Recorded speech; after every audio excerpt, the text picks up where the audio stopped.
pregnant. When God wants to take you far, iguha mentor. He gives you a mentor. A mentor. It doesn't require you to walk with that person. You don't need to be with that person every time. Amen. Of course, it's good to come close, but not every day. The mentee today want to command the you are mentor. not mentored. If you are a mentee, ushaka gutegeka. Naguhamagaye saa 9 ntufata telefone mbivuyemo. Ntabwo uri mentee. Uri kwiga ntago waba uri kwiga ngutegeka ukwigisha. No najenje. Ntibibaho. It's not possible. Ariko but hari ubwo abantu bajya imbere y'abakuru. There are people who go before the elders and they do. Ngo tugiye kugusabira ngo ujye ugira ubwenge ugira umuntu mentor wawe umubwira amagambo nkayo byerekana kutigishijwe. It shows that you are not learned when you say that you are going. N'abayobozi b'ibihugu ariko tujya mu masengesho ko umuntu aravuze ngo mana ngo umuhe ubwenge vuga ngo mwongere kubwo wamuhaye. You don't pray for your mentor and say give them wisdom. You say add on their wisdom. Nyamara ndigishije umugore uri gusengera umugabo wawe ngo mana ngo uyu mugabo afite buke ngo bumuhe pe ariko ntabwo bibaho. You cannot pray for your husband and say he has little wisdom, add on. Yagira buke ntabwo ari kugushaka ngo umwemerere.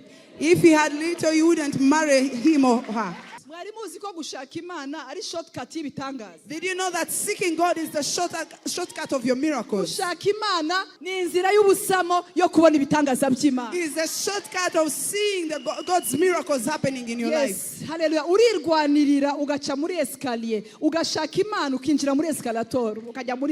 When you fight, young man who is here, it's not all the women you see in church that we have to marry. God's direction in the morning. Do you think that when I got saved, I thought I would become a pastor?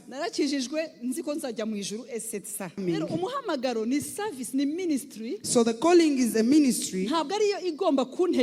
It's not the one that commands me before I get saved. Because so many people are falling into ministry. Warakijijwe utarakizwa ntabwo wagiraga utarakizwa waribaga umaze gukizwa utangira kwirinda kwiba none umaze kujya muri ministry. Hallelujah. When you were born again, you wiba. Yes, I should also say ministry. It means ministry that makes you steal is bad. You got saved and you loved God.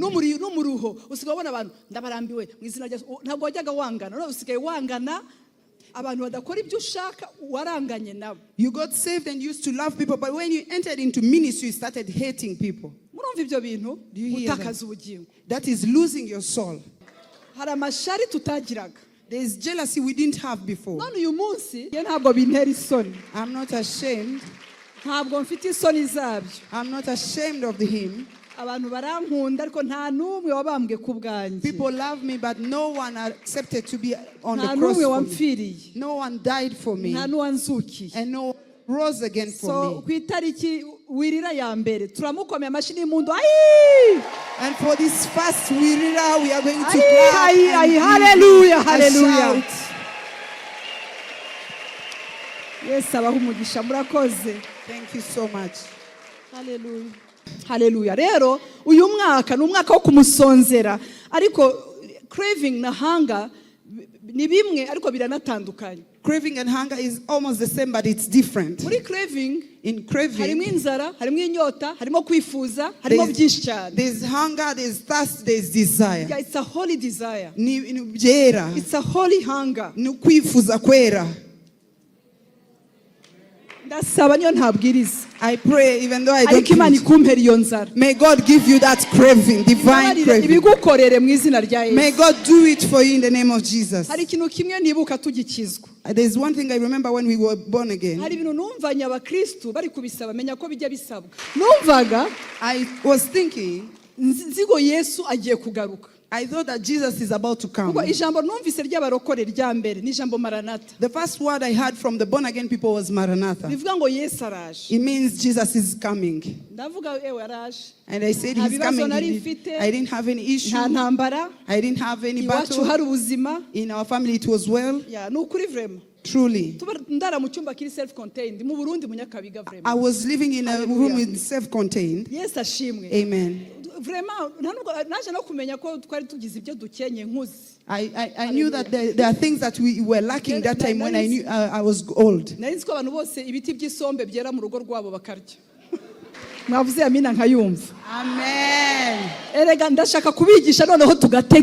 I want you to know how many want to enter into a place. I want you to miss or desire. Amen. I want you to desire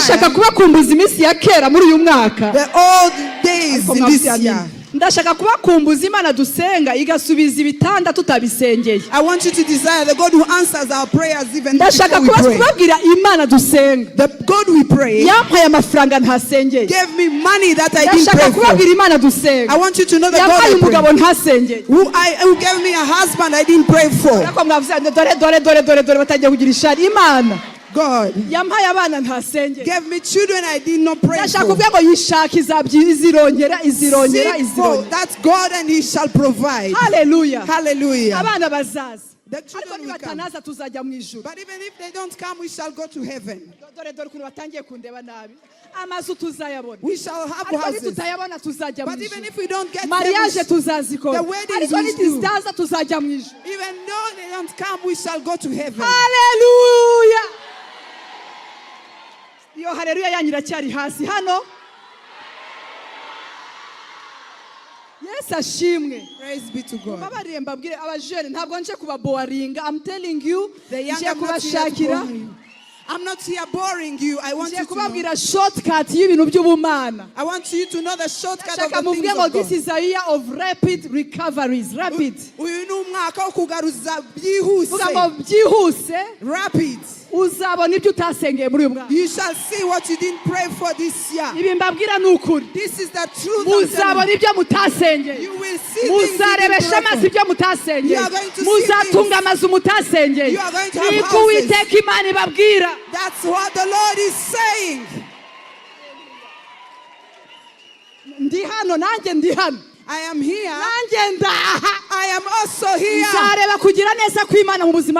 shall see the goodness of God in your lives. I know that I will see it with my own eyes. I will come to reward you. I will visit you when you are answered. I know that the money of the cathedral you are coming to honor it. Amen. Don't be confused.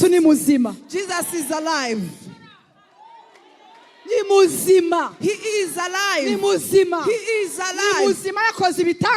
He has done miracles. And even when He has not done them, He is alive. Hallelujah.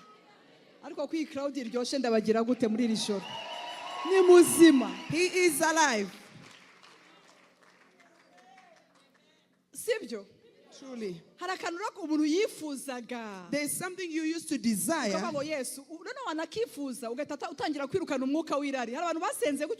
And sometimes you rebuke the spirit of envy. Hallelujah. There are things I used to desire in my heart. And then I rebuke them. I rebuke the spirit of mammon. I rebuke the spirit of these days. That thing you desire, you desire it, and then one day God does it for you. Now you've not mentioned it as a prayer request. Did you know that seeking God is the shortcut of your miracles?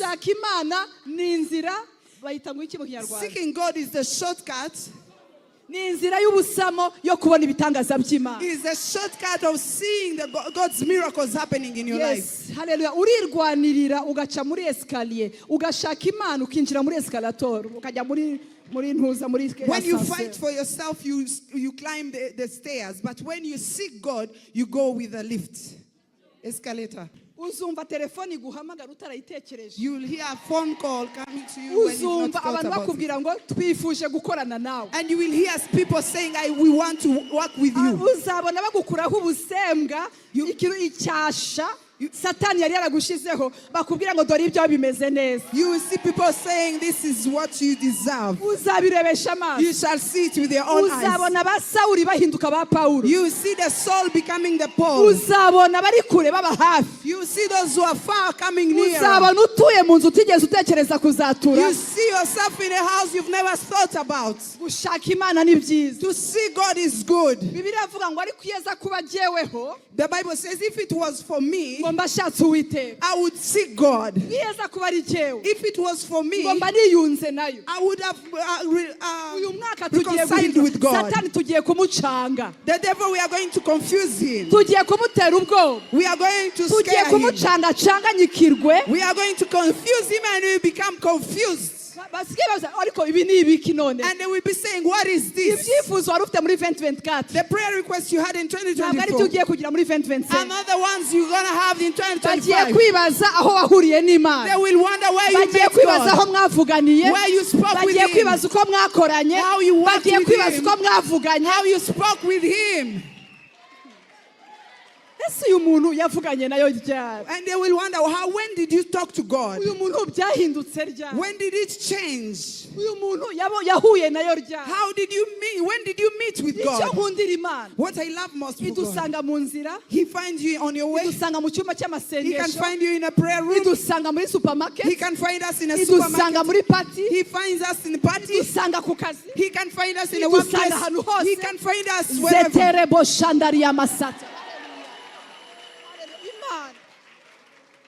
Yes, ashimwe. Praise be to God. Usinde kuvuga cyane nihuta. Hallelujah. Yes, ashimwe. Praise be to God. Vuga ngo Imana iguhaye rendezvous muri uyu mwaka. God is giving you an appointment this year.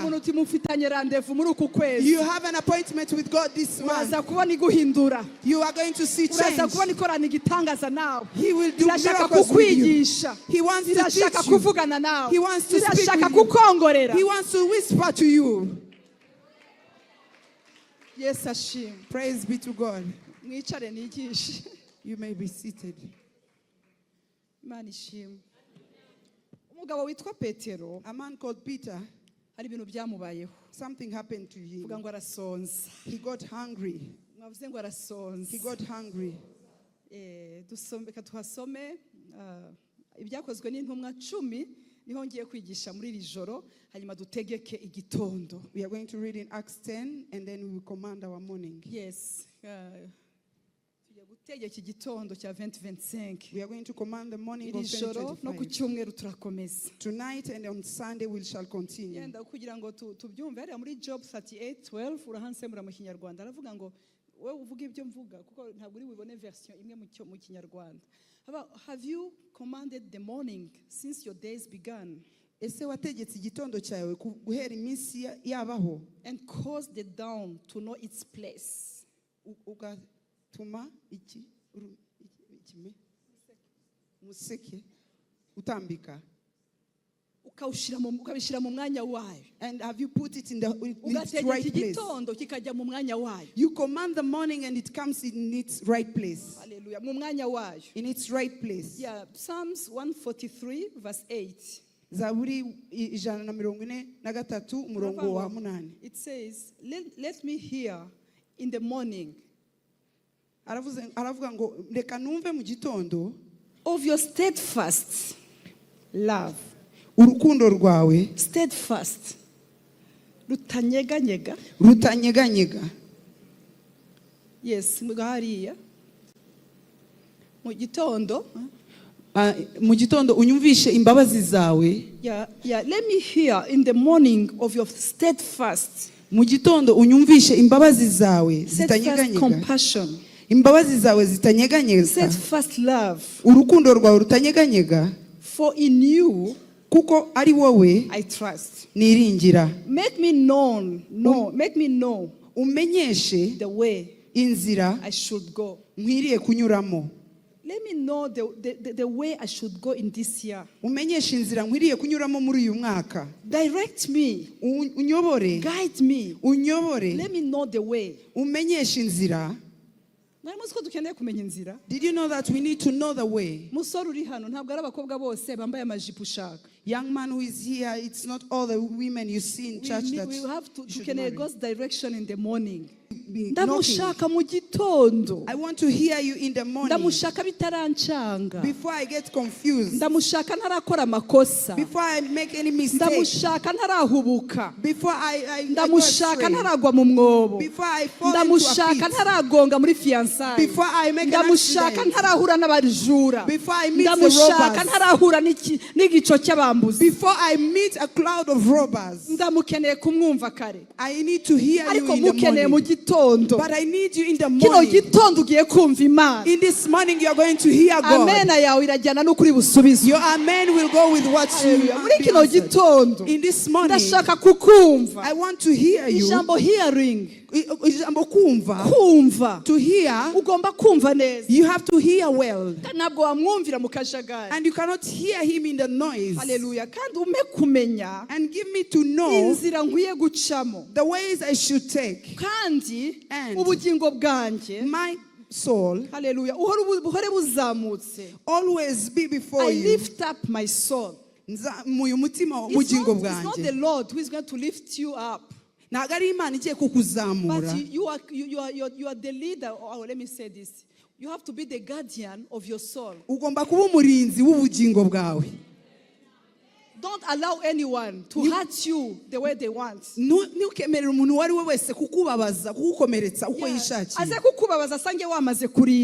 they want to hurt you, they find you guard your heart. Even when they come to spare you, you just put your barriers. These are the signs that shows that someone is mature. No, you don't allow anybody to just hit you. You guard. Those who are trying, continue trying, but they don't catch you. Your soul should not go down. Your soul is so expensive more than anything else. Ndafashijwe cyane ku buryo ntari buve sindi buva aha hantu ntabwo mu bugingo haba association. There is no association in your soul. Ntabwo haba association. There is no association. Qui est lié à ton âme? Ninde uhuje n'ubugingo bwawe? Qui est lié à ton âme? Ninde uhuza n'ubugingo bwawe? Qui est lié là? Ninde uhuje n'ubugingo bwawe?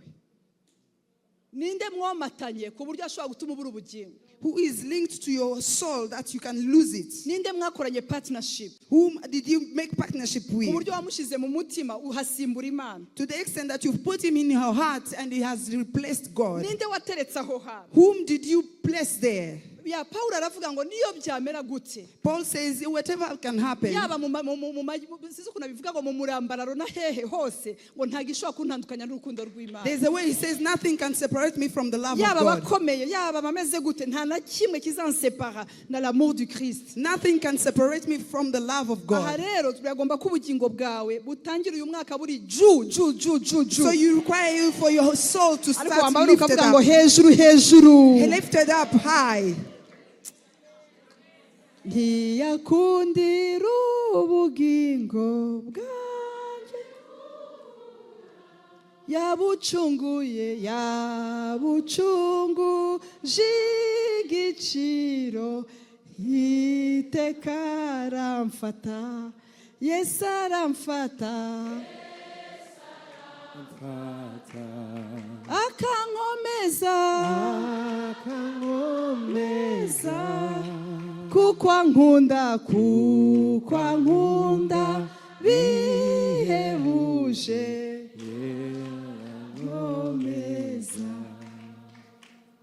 Hallelujah. Yes ashimwe. Praise be to God. Mbaruvuge ngo ubugingo bwanjye ntibuzabura uyu mwaka. Say that I shall not lose my soul this year. Yes, ashimwe. Amen. Uziko nasomye ahantu muri ntabwo ari umwanya wo kwigisha ku bugingo ngo ahantu babugurisha. Did you know that there is a place they say they sell the soul? Ukabona umuntu agenda And you see someone walking akanatanga témoignage and they testify, bugingo bwaragiye. yes, their soul was lost. Kubera ko ntacyo matanye n'Imana. Because they are no longer linked to God. Ndashaka kukubwira kera utarakizwa mwararyaga iwanyu. Before you got saved, you used to eat at your home. So ntabwo waje muri Kristo ngo akumare inzara. So you didn't come to Christ for you to be fed only. Y'umubiri. And be fed in your physical. Munchungire security atagira unkubita. Haleluya. Muvuge ngo haleluya. N'abatizera bararya. Those who are believers also eat. Ariko ntitwahinyuza ibitangaza byo kw'Imana yatugaburiye. But we are not despising that God has miraculously fed us. Njya numva abantu bahinyuza iby'Imana yakoze by'umubiri sha nuko utashonje. Nabyo turabishimira data. We thank God for that too. Ntabwo ari byo ndi guhinyura jewe. I'm not despising it. Ariko ndi gushaka kuvuga ikintu kiruta ikindi. But I want to say something that is above all. Hari ibintu ushobora kubona hanze ya Kristo. There are things that you can receive outside of Christ. Ariko hanze ye nta bugingo wahakura. But outside of Christ you can't have your soul. Can I preach today? Can I preach today? We cannot say craving without the soul. Ntabwo twavuga gusonzera Imana tutavuze ubugingo. Ubugingo papa uri hano mama dadangu. The soul, your soul here is very precious. Mwagize ngo nkizwa nari nzi ko nzaba pastor. Do you think that when I got saved, I thought I would become a pastor? I got saved thinking that I'm going to heaven and that's it. Then I saw my calling coming. So the calling is a ministry. It's not the one that commands me before I get saved. Because so many people are falling into ministry. Siko biri waherakijijwe utarakizwa ntabwo wagiraga utarakizwa waribaga umaze gukizwa utangira kwirinda kwiba none umaze kujya muri ministry hallelujah when you were born again you did not steal, but when you started ministering or in the ministry you started stealing. Hallelujah. Yes, I should also say ministry. It means ministry that makes you steal is bad. You got saved and you loved God.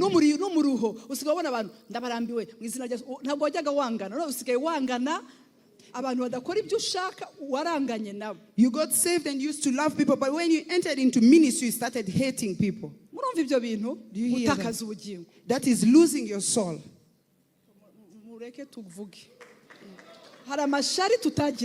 There is jealousy we didn't have before. Now today, because you started serving and ministering, you lost what God gave you to give first. And you start giving what others are giving. So it means jealousy is taking you out of your calling.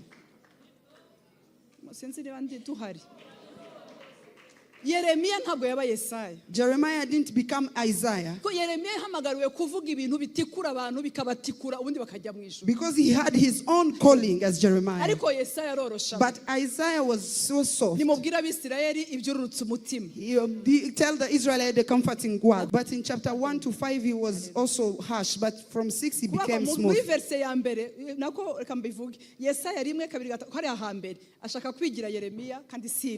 And Isaiah in the first chapter and second and third, he wanted to become Jeremiah, yet he was not Jeremiah. Yes. And the sword of the Lord will come upon you. That's what the Lord is saying. Yes, amen. It was so harsh. But see how it ends. In chapter 5. I have an issue with one vineyard. My vineyard. I planted it. I did everything for it. I even put but when I visited it, when I evaluated it, I found it Ndibo yibabwira gute? Okay, reka mgiye mvuge uko nyumva. Murareba nk'igitoki, reka tuvuge igitoki, ntabo ngiye kujya ku ndibo, reka mvuge igitoki. Niba nde baze akantu k'agatoki gato kari ku gitoki, kuri ntuzi. Akanana. Akantu kameze nk'akaregeya. Kameze nk'agaki. Nk'akaregeya k'agatoki ariko. Murakabona? Agatoki katakuze. Oya ntabwo arava mu kanyagara. Kanyagara karafatitse nanjye ndagakunda turakarya. Ni kantu kameze nk'akanana kameze Pastor Bernard. Ibaze none wasifata karegeya. You find it's not, washize ifumbire mu kintu. You've treated it well. Wagikoreye. And you work for it. But when you go to visit, ifumbire ryanjye nashize aha. And you say whatever I invested, what happened? Dufite abantu babyibusha inyuma. We have people who are big sizes. Hallelujah, hallelujah, anointing iri ku buzima bwanjye. And they say the anointing is upon my life. But you find their soul are so small. But in chapter 6, in the year the King Uzziah died, tell 2 to 3 people, this is the year.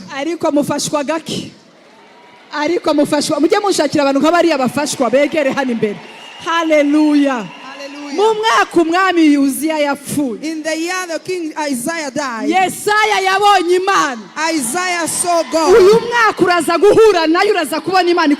this year you're going to see God working in your life. Yes, Ashim. Amen. Amen. I'm going to talk about this. Allow me to say Acts 10. Hallelujah. Acts 10. I saw the Lord. I also I prophesied. I saw in vision. I had dreams. There are things people mention and you think it's dreams. I was in the spirit. I also. I spoke in tongues. What is the hallelujah? Hallelujah.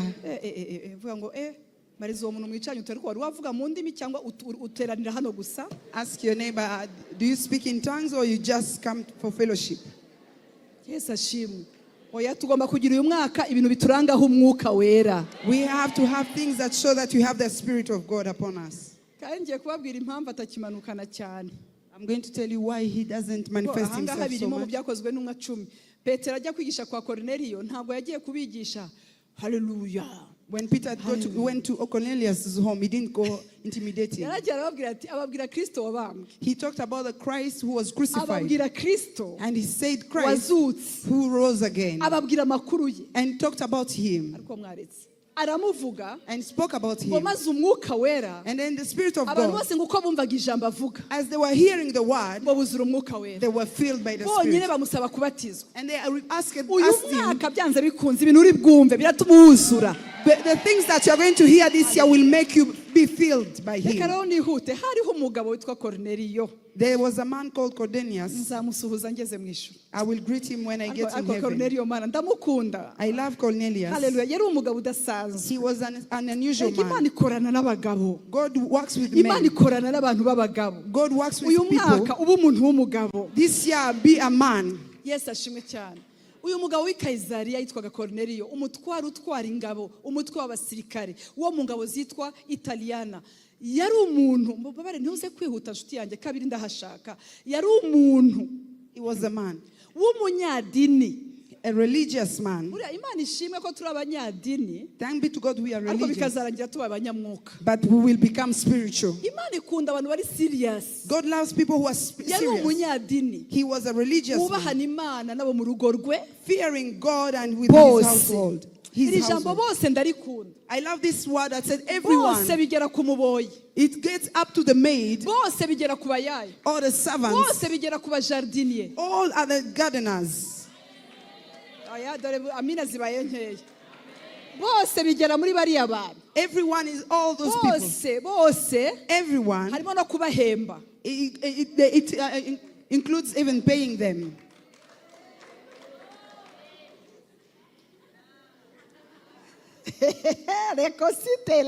harimo no kubahemba. There is also paying them. harimo no kuba wasohora igikapo mbere yo kujya kugitanga muri sociale kuri church ukareba batambaye mu rugo rwawe nabo ukabambika. Ndafashijwe cyane. ariko noneho ndabakizwa n'iki ariko wambabariye suza umuntu mwegeranye uti harimo imbabazi zigera ku bantu bose. There is compassion that gets to everyone in your household. Hallelujah. harimo rimwe na rimwe sometimes no guha tip abakozi bawe tip. You give a tip to your maid servant. urabahemba bihora ari salary gusa ariko ukamukoresha kugeza saa 5 ntumuhe ka tip ngo tip.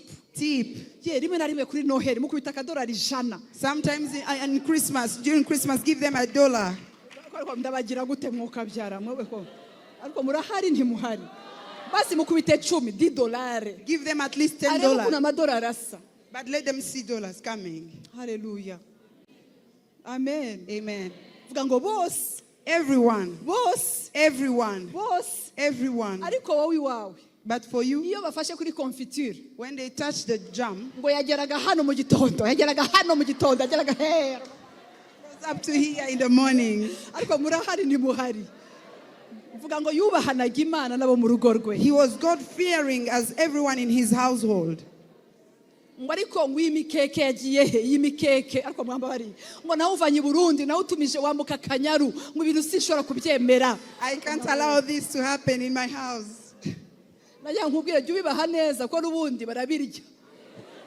So give them cheerfully because they will eat it as. We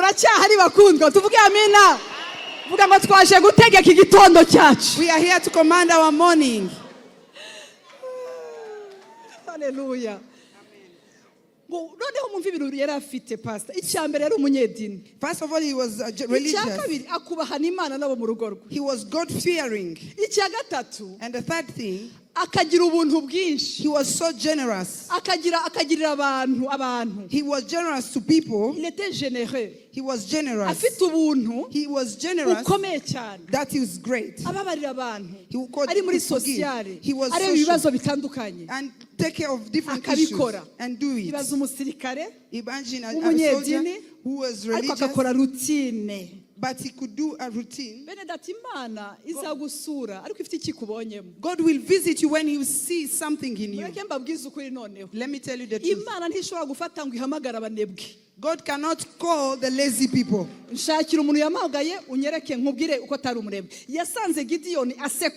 found Gideon pressing. He was confused with the press, but he was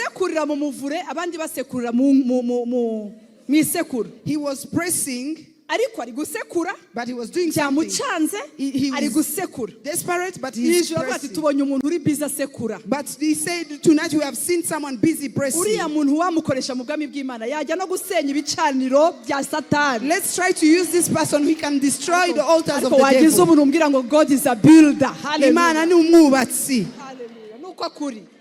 God loves people who are busy doing something. You don't need to go to the bank. Just do something. Just do something. Coming to church and you wipe the chairs. That is the ministry that opens up the doors of people who are jobless. No born again person should be jobless. But today, they come at 5:30 or 8. They mop for them. And then they put a tree on the chair. And they say, go see me. But there are people who are like Gideon. They press. And God will put them at the pulpit. They start as pressing. And they become evangelists. They start pressing. And they become prophets. God will not bring a prophet from somewhere.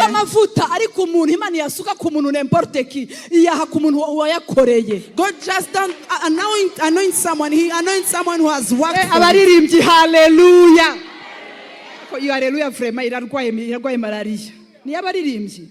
Mwateranye muri bake muvuge amena twumve. Amavuta, the anointing, barayakorera. You work for it. Ntabwo bayakorera kuri pulpit. You don't work for it at the pulpit. Pulpit ni show. But the pulpit is a show. Ntabwo jewe apostle nkorera kuri pulpit. Being an apostle doesn't start behind the pulpit. Ariko inyuma ya pulpit. Behind. Inyuma yaho. Ntekereza imigati muri burya mugiye kuva hano. I think about the bread you are going to eat. Ndashaka undebere mugenzi wawe. Hey! Tell your neighbor, hey! Vuga ngo hallelujah. Say hallelujah. Ndashaka kuvuga ngo behind the scene. Inyuma ya hatagaragara. Hirya hatagaragara. Where you can't see. Hari abantu bakora ibintu. There are people who do things. Hirya hatagaragara. Behind the scene. Hari abantu baguze ibi bitambaro. There are people. Hirya hatagaragara. They are behind the scene. Bakoze tuno tuntu. There are people who made this. Naraje ndusanga aha. I found them. Hari umuntu wadukoze hano. There is someone who made them. Kandi uwo muntu yadukoze uyu munsi yabyaye.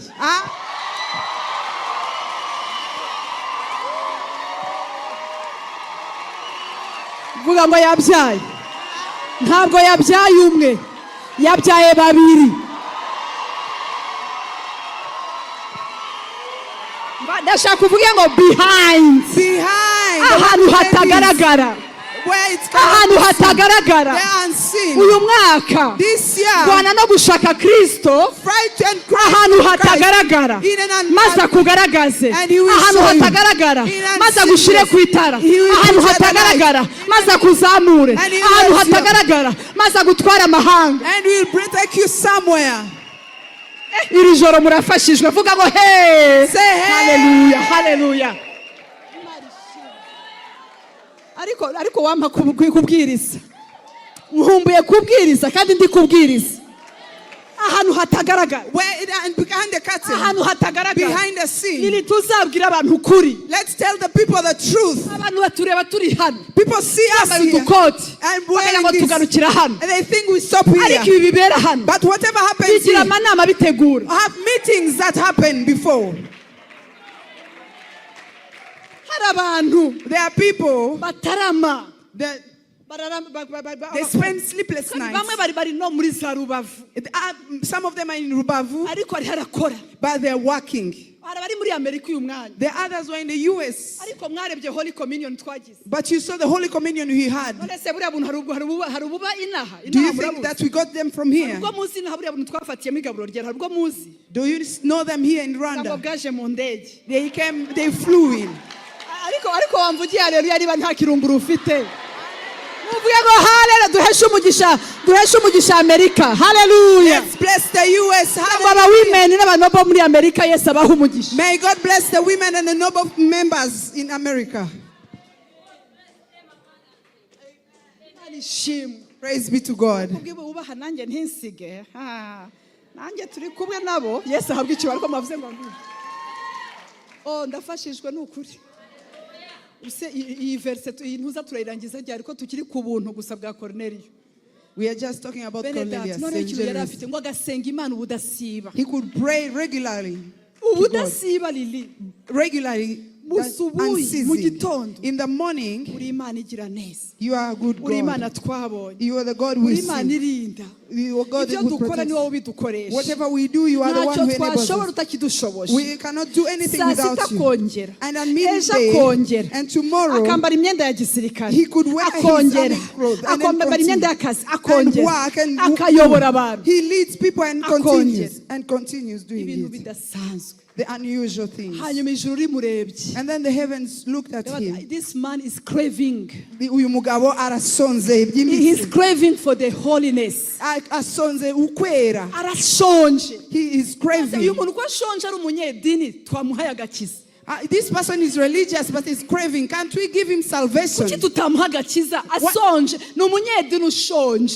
a religious person who is craving and seeking it.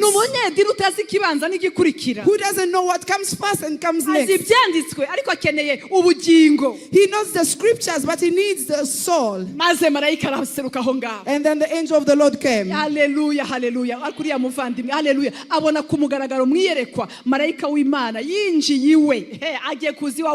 He's about to enter into your home this year. Yo, ndebera mugenze mu guti kurujuza hano ubizi utabizi Imana izagusura. Even God shall visit you. Rata ntibakaguca intege. Don't be discouraged. Ntabwo bisaba ngo ubimenye cyane. It doesn't require you to know. Ariko umwete ufite. But you have the angel of the Lord will come to you. Because of the zeal and the good deeds, he could pray and do the social, build and prosper, and build and prosper. I don't have millions like those, but I have 20,000. But I'm not saying behind. But because of that zeal, because of that zeal, the angel of the Lord came into his house. Hallelujah. Hallelujah.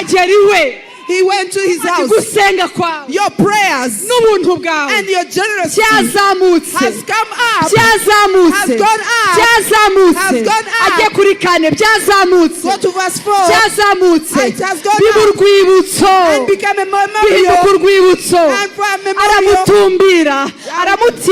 And he was so scared. And he said, what, Lord? And he said, your prayers and your generosity have come up for a memorial before God. We do it when we are here. We buy a land in Kimihurura, and it becomes a memorial before God. Let me tell you this. There are 2 tires we need in this year. If we do the good deeds, but we don't teach you prayers, we'll fall in a bad place. If we only teach prayers and we don't do works, we will fall. I need prayers and I need good works. It wouldn't have become a memorial before God if it was only good deeds. It required prayers. It required charity works. Yes, your mirimo. Those works. There are things we do just because we love God. And we don't know if it's written down. But if truly, Clotilde, we were together. I visited her. I went to the supermarket and used 200,000. Going to reward someone we went together to school. How can I fail to build the house of God? How can I fail to serve God? Whatever you did to someone and what you did in the house of God, it came up and goes with your prayers. It becomes a memorial, not here. I'm here. Whatever we do, it's not recorded here only. It's not only recorded in the finance office, but they can even lose the papers, the records. And they can even forget the proofs you got them. But in heaven, hallelujah.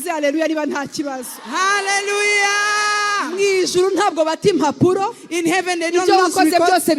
Whatever you've done, it's written. That day and that place and that time. Hallelujah.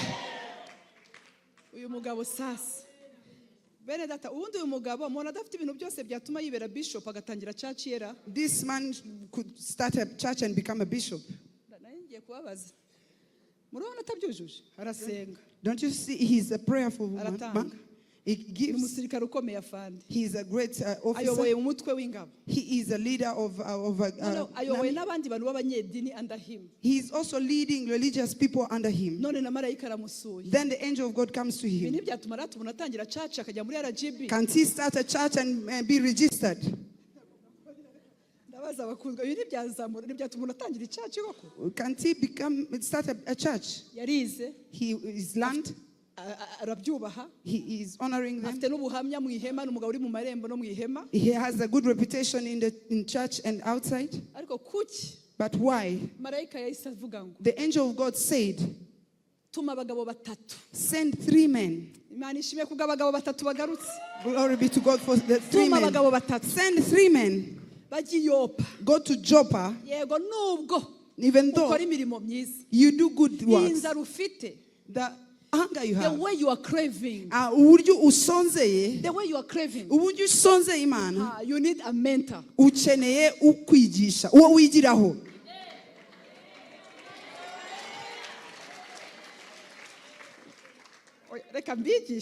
Let me teach you.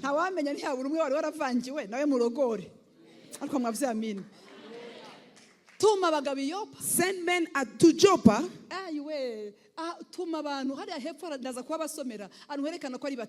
There were 3 men. I'll show you that there were 3. Yes. Send men to Joppa. Say the 3 men we learned in the overnight.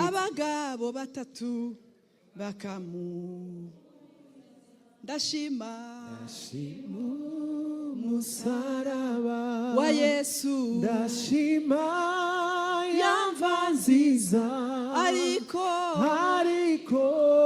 cyane cyane ndashima umwami Yesu ndashima. Abagabo bari hepfo reka nkoresha umwanya neza. These men, hallelujah.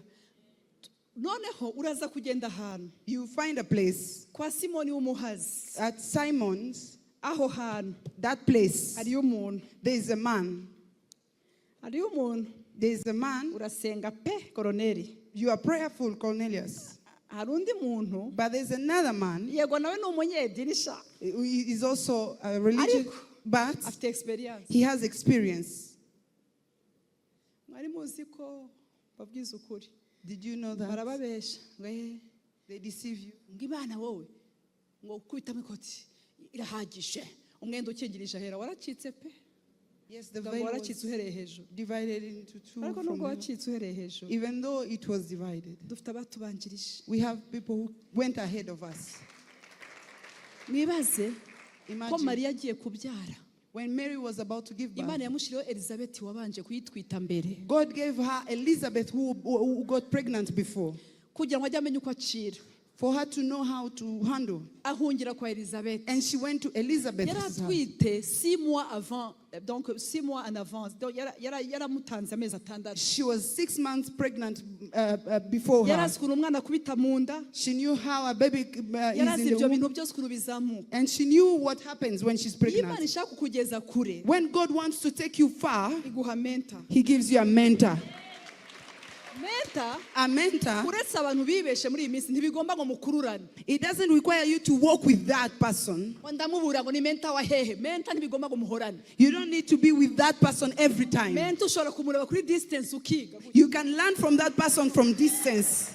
Hallelujah. Amen. Of course, it's good to come close, but not every day. The mentee today want to command the you are mentor. not mentored. If you are a mentee, ushaka gutegeka. Naguhamagaye saa 9 ntufata telefone mbivuyemo. Ntabwo uri mentee. Uri kwiga ntago waba uri kwiga ngutegeka ukwigisha. No najenje. Ntibibaho. It's not possible. The Bible says the elder blesses the younger. It's not the younger who will bless the elder. But there are people who go before the elders and they do.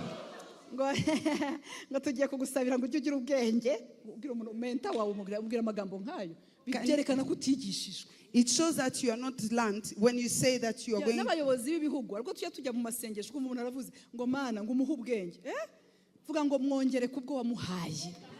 You don't pray for your mentor and say, give them wisdom. You say, add on their wisdom.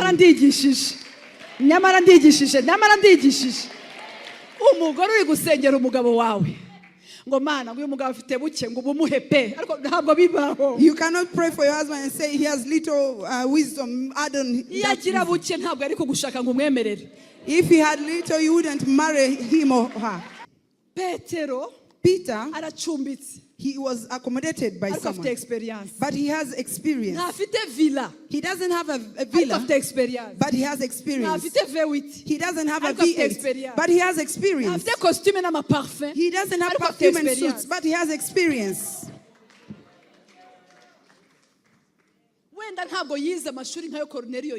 Maybe he didn't study as Cornelius studied. Sometimes you find you can even correct your mentor.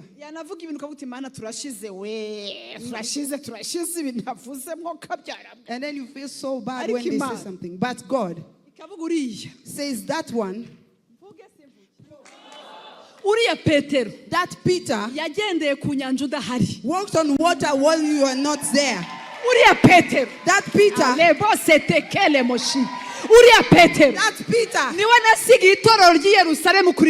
he's the leader of the church of Jerusalem. That Peter.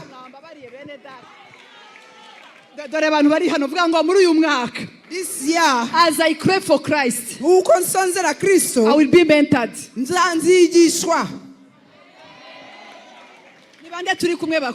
How many are with me? So many people who fell into a trap because of not having a mentor. Did you know the consequences we have as a church today is that we went out ahead of time. And we did things at the field. And the people in the world were so disappointed.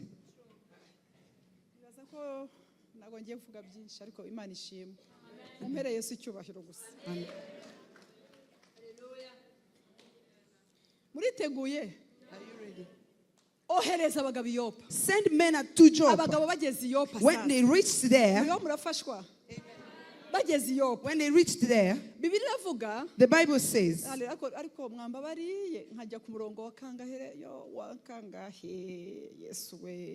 uyu mugabo wari ushonje ntabwo Imana izakohereza ufite inzara ikohereze ku muntu wahaze.